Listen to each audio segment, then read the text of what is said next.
Muy bien, buenas, soy el doctor Piero Mario Karlovich, médico residente de tercer año del Hospital Regagliati, ¿no? De oftalmología. Vamos a hablar de lo que es el capítulo de neurooftalmología.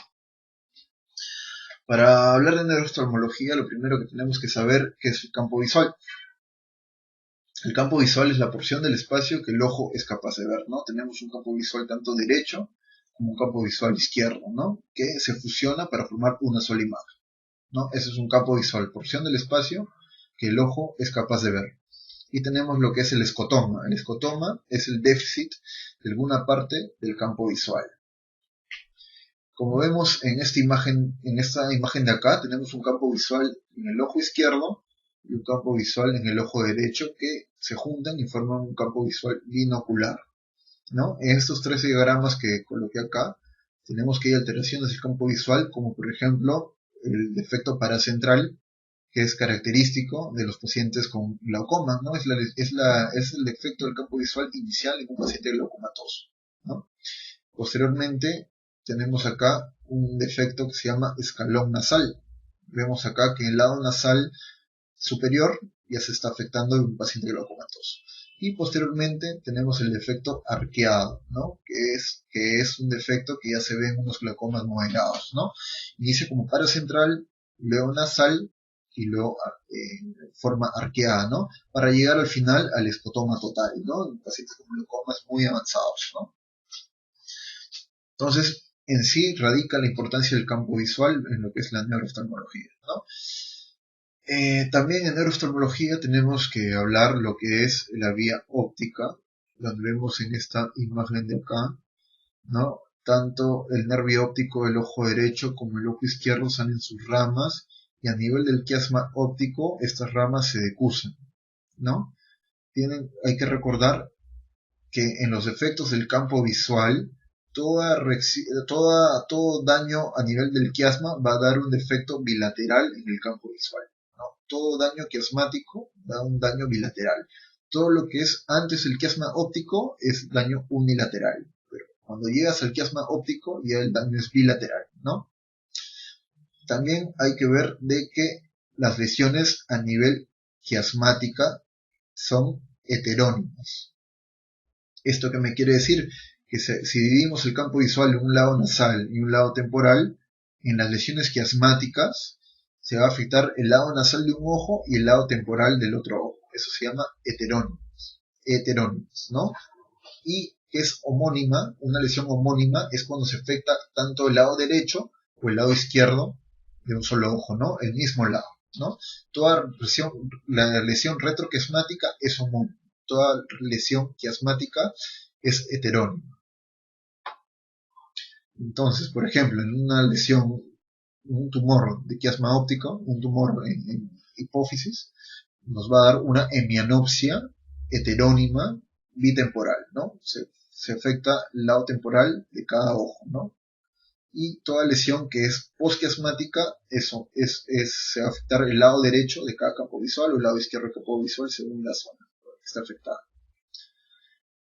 Tenemos que recordar acá, en esta imagen, que hay en la vía visual, ¿no? En el sistema nervioso, tenemos 4 neuronas, ¿no? A nivel del globo ocular, ¿no? Una primera neurona que lleva la información desde la retina hasta el núcleo pretectal a nivel del cerebro, una segunda neurona que lleva la información desde el núcleo pretectal hasta el cuerpo geniculado lateral, una tercera neurona que lleva la información desde el cuerpo geniculado lateral hasta el núcleo de Edinger-Westphal, y desde acá, desde el núcleo de Edinger-Westphal, sale el nervio motor ocular común o tercer par, llevando las fibras parasimpáticas hasta la pupila, ¿no? En lo que es la vía del reflejo pupilar. Entonces, repitiendo, al tener, por ejemplo, un estímulo luminoso en la pupila, la primera neurona lleva esta información hacia el núcleo pretectal del cerebro.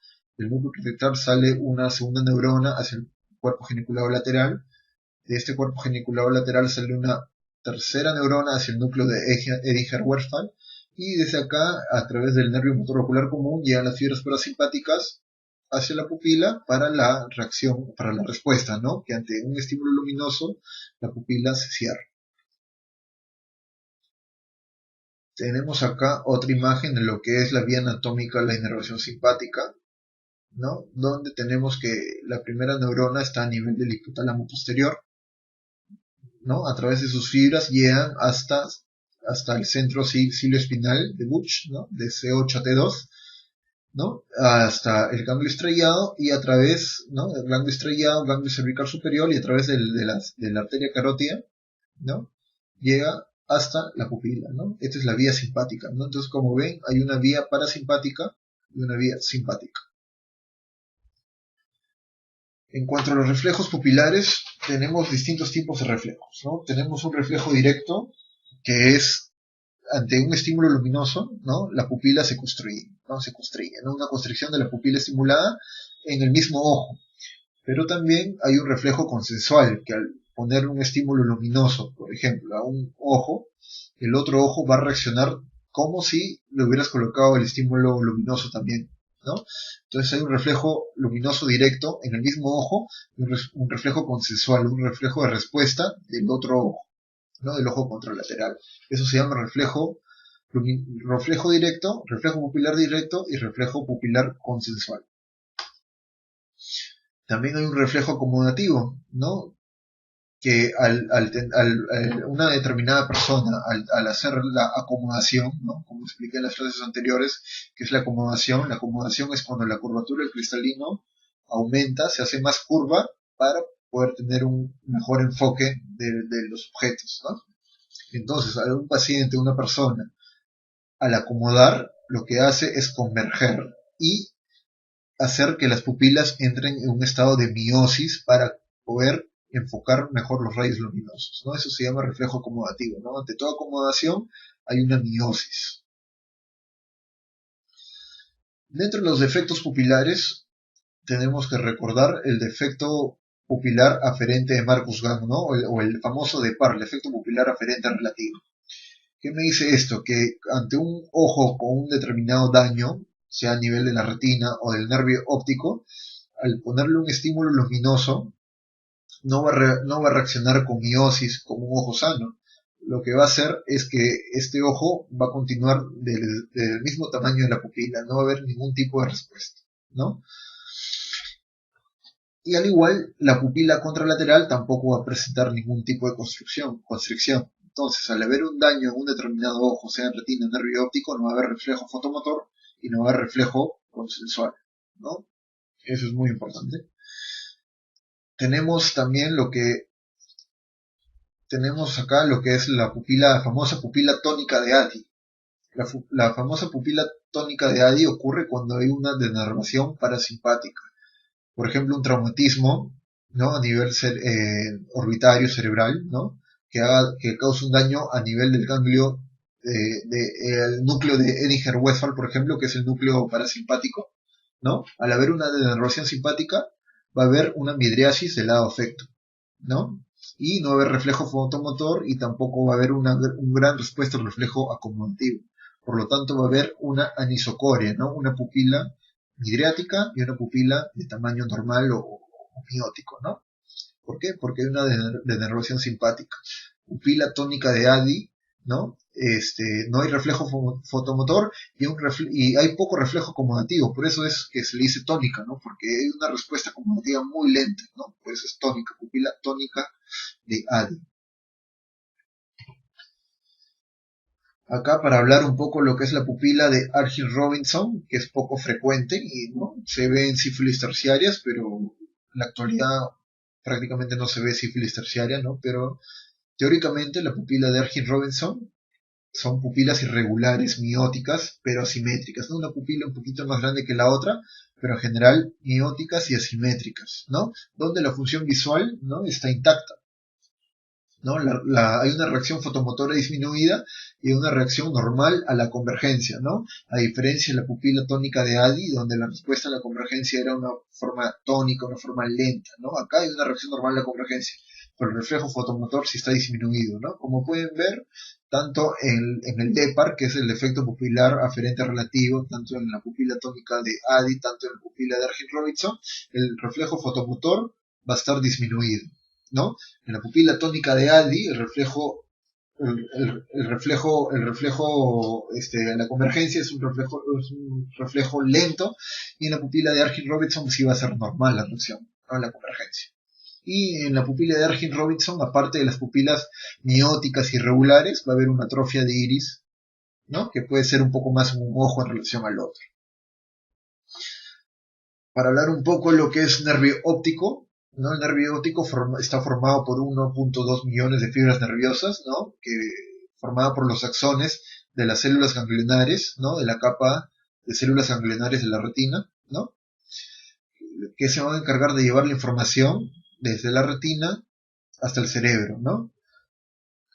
Como pueden ver en esta imagen de acá, se ve un nervio óptico sano, ¿no? A diferencia del nervio óptico glaucomatoso que presenté en la clase anterior, ¿no? Donde se ve una gran excavación con nasalización de vasos y atrofia peripapilar, ¿no? En este caso se ve un nervio óptico normal, ¿no? Recordar las porciones del nervio óptico, tenemos 4 porciones, una porción intraocular o intraescleral, ¿no? Que es más o menos 1 milímetro de longitud, que a través de las fenestraciones de la lámina cribosa, estas fibras nerviosas salen de la porción intraescleral para formar la porción intraorbitaria, que es la porción más grande, ¿no? Aproximadamente 25 milímetros, ¿no? Para posterior formar la porción intracranicular y la porción intracraneal, perdón, ¿no? Acuérdense que las 3 últimas porciones, intraorbitaria, intracranicular e intracraneal, están cubiertas por meninges, ¿no? Y son mielinizadas, ¿no? A diferencia de la porción intraescleral, ¿no? Al examen de fondo de ojo, lo único que examinamos es la parte de la primera porción, ¿no? La cabeza del nervio óptico, ¿no? La papila. Cuando hay una disfunción del nervio óptico, lo que hay es una agudeza visual disminuida, ¿no? Hay DEPAR, ¿no? De efecto pupilar aferente relativo, que no hay reflejo ni fotomotor ni consensual en el ojo afectado. Hay una disminución del brillo, ¿no? De la sensibilidad al brillo, una disminución de la sensibilidad al contraste. Una discromatopsia, que es la incapacidad de ver los colores, sobre todo el rojo y verde, ¿no? Que se puede evidenciar bien con el test de Ishihara, ¿no? Que es especial para el test para examinar la visión de colores en los pacientes. Y hay defectos en el campo visual, ¿no? Defectos en el campo visual en todo paciente con una neuropatía óptica, ¿no? Tanto como el glaucoma, como en las neuropatías ópticas isquémicas, tanto anteriores o posteriores de otras causas que no sean glaucoma, hay defectos del campo visual. O sea, todo problema de nervio óptico me da un defecto del campo visual. Esta es una imagen del famoso test de Ishihara, ¿no? Para la visión de colores, ¿no? Un paciente con patología del nervio óptico no va a poder hacer una correcta discriminación de este número que está, por ejemplo, adentro de este círculo, ¿no? Hablar un poco de lo que es edema de papila, ¿no? En problemas en patologías del nervio óptico, el edema de papila, ¿no? Es cuando hay un aumento de líquido, ¿no? Líquido a nivel de la cabeza del nervio óptico. Hay que diferenciar edema de papila de papiledema. Papiledema solo hablamos cuando es el edema de papila de origen por una hipertensión endocraniana. Ahí solo hablamos de papiledema, si no, no. ¿No? Este edema de papila tiene múltiples causas, desde neuropatías ópticas anteriores isquémicas, inflamatorias, infiltrativas o compresivas, ¿no? Tenemos lo que son pseudopapiledemas, ¿no? Pacientes que aparenten tener un edema de papila al examen oftalmológico del fondo de ojo, pero en realidad es una papila normal, ¿no? Que se puede confundir, como pueden ser las drusas en la papila óptica, ¿no? Papilas ópticas inclinadas, se llama el TIL, ¿no? Que se puede ver en personas miopes, ¿no? Personas miopes pareciera que tuvieran una papila edematosa, pero en realidad no es una papila óptica, solo que un poco oblicua y da la apariencia que fuera edema, pero no lo es, ¿no? Tenemos la neuropatía óptica hereditaria de Leber, que es muy rara, ¿no? Intoxicación por metanol, ¿no? Enfermedades intraculares como las uveitis posterior, las escleritis, como mencioné en la clase de esclera, las uveitis posteriores, es una escleritis, la escleritis posterior es una enfermedad muy grave que puede llegar incluso llevar a la ceguera al paciente, ¿no? Y en las escleritis posteriores se ve bastante edema de papila, ¿no? La hipotonía ocular, ¿no? Se puede ver también edema de papila, ¿no? La oclusión de venas centrales de la retina, donde ahí ocurre un edema a nivel de toda la retina, también puede haber edema de papila, ¿no? Acá, esta es otra imagen donde ven un papiledema, ¿no? Un edema de papila producido por hipertensión endocraniana y un edema de papila en sus diferentes fases, ¿no? En la fase precoz, ¿no? Totalmente con hemorragias, totalmente con bordes irregulares, indefinidos, un edema de papila establecido y un poco más ordenado, y el estadio final, que es una atrofia óptica, ¿no? Una atrofia óptica, un nervio óptico totalmente dañado que no va a recuperar la visión. Y mencionar la importancia de la neuritis óptica, que es una causa muy frecuente de edema de papilas, ¿no? Está casi siempre relacionada a la esclerosis múltiple, donde hay signos oculares al examen, disminución de la agudeza visual, con edema de papila, con dolor ocular y defectos en el campo visual, ¿no? Con defectos altitudinales, ¿no? O sea, en el campo visual si lo dividimos en 4 cuadrantes, los 2 cuadrantes de arriba, los 2 cuadrantes de abajo están afectados, eso se llama defecto altitudinal. Defectos arqueados, ¿no? Y básicamente el defecto altitudinal es lo que lo diferencia del glaucoma, ¿no? Porque acuérdense que en el glaucoma el principal defecto es el primer defecto al menos es el defecto paracentral, ¿no? Posteriormente escalón nasal, defecto arqueado y escotoma total. En la neuritis óptica el defecto altitudinal, tanto superior e inferior, es característico, ¿no? Y dentro de su tratamiento, ¿no? Básicamente es corticoides antiinflamatorios y referirlo al neurólogo para que le dé el tratamiento específico. Entonces recuerden, en neurooftalmología lo que tienen que recordar es los reflejos pupilares, ¿no? El reflejo fotomotor, ¿no? El reflejo consensual, que es la reacción al otro ojo, ¿no? La reacción al otro ojo como si estuviera cayendo el estímulo luminoso a este, el reflejo acomodativo de convergencia, ¿no? Acomodación, ¿no? La pupila tónica de Addy, que no hay respuesta, no hay reflejo fotomotor, pero hay una respuesta lenta al reflejo acomodativo. La pupila de Argyll Robinson, que no hay reflejo fotomotor, pero el reflejo acomodativo sí está conservado, ¿no? Y se da en sífilis terciaria, ¿no? Bueno, y eso es todo en cuanto a neurooftalmología.